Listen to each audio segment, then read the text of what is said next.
Your next topic is on histology of alimentary canal. So histology means study of tissues. Now in histology of alimentary canal, you will study about the layers. So these are the different layers. See, these are the 4 different layers. So you will study about the layers that makes up the alimentary canal. Okay, that means that the alimentary canal is does not composed of a single layer. It is made up of more than one layer. And in this topic, you will study what are the different layers that makes up the alimentary canal. So first of all, the alimentary canal is made up of 4 different layers. See, from outer to inner. So this is the lumen. So through this the food or the bolus will pass, and these are the different layers. So the first layer is the serosa. Okay, the outermost layer is serosa. Second is muscularis, third is submucosa, and fourth is mucosa. Now here we will study in details that the serosa consists composed of what type of tissues, muscularis, submucosa, and mucosa respectively consist of what type of tissues. Now the first is the serosa, which is the outermost layer. Okay, so serosa is the outermost layer of the alimentary canal and is derived from the visceral peritoneum. That means it is derived from the smooth muscles. Okay, so it is derived from visceral peritoneum, and also it consists of epithelial tissue. So the type that makes up the outermost serosa is the squamous epithelium. So squamous epithelium is the epithelial tissue which is present in the outer layer of the alimentary canal. So this is the serosa layer.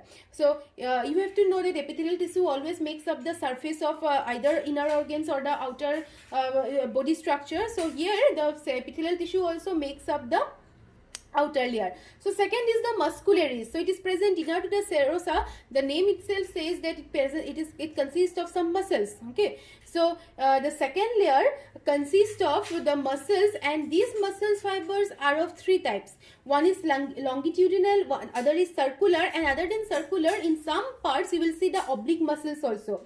So the outermost layer is the in muscularis layer. The outer layer consists of longitudinal muscle. Inner to the longitudinal, circular muscles are present. Okay, so and in the stomach region, beside the longitudinal and circular, the oblique muscles are also present. Okay, so this is the muscular coat, and these muscular fibers are of smooth muscle. That means unstriped or smooth muscles. And means this muscular coat also contains major nerve supply, okay, in the gastrointestinal tract. So in the gastrointestinal tract, that means it consists of the major nerve supply, and this is both controlled by the autonomic nervous system and along with the peristalsis. Peristalsis means it is a relaxation and contraction by which the bolus pass into the stomach. So means in the gastrointestinal tract, it is controlled by both ANS. That's why it is supplied with the nerves. Okay, that's why it has nerve supply. So therefore this nerve supply controlled by ANS, autonomic nervous system, and along with the peristalsis movement. Peristalsis means that the characteristic features of the alimentary canal, that means esophagus, by contraction and relaxation. So this is about the muscularis layer. Next is the submucosal layer. So submucosa is present below the muscularis layer. So this is the third layer, which is the submucosal layer. This is the inner to the muscularis layer, and it has rich in blood supply. It is rich in blood supply, and it consists of, along with the vascular supply, it has the loose connective tissue. So below muscularis consists of loose connective tissue which are highly vascular. So that means it is richly supplied with the blood vessels and lymphatic vessels. Okay, and also in some area you will see glands are present. So generally in submucosal layer, a particular gland is present in the intestinal region. That means in the duodenum. First part of the intestine is the duodenum.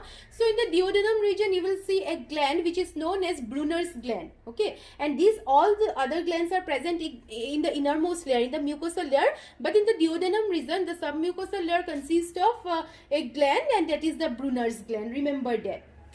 And the innermost, it is the mucosa. Innermost is the mucosa layer or the mucous membrane, and it is named so because it is named as a mucosa because it secretes the mucus. okay, the slippery substance. So why it is secreted mucus? In order to lubricate, okay, so that easily the food pass on to the lower region, so it means to the intestine and all.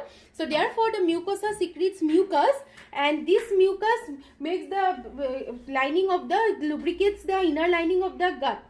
Okay, so this is about the mucosa, and mucosa layer generally consists of different glands. Also in the stomach region, the mucosa layer has some finger-like projections. Okay, so in the stomach region, you will see some finger-like projections, which we call it as villi. Okay, which we call it as villi, and this inside villi, lacteals are present, which is some different function, which we will see later on. And villi also increases the surface area of absorption. Okay, it increases the surface area for absorption. Actually, in the stomach region, the finger-like projections, we call it as rib. And in the intestinal region, we call it as, in the intestinal region, it is known as villi. Okay, so stomach region, it is called as rug, and in the intestinal region, it is called as villi. So this is all about the histology of the alimentary canal. So next, in details, we will study the mechanism. Okay.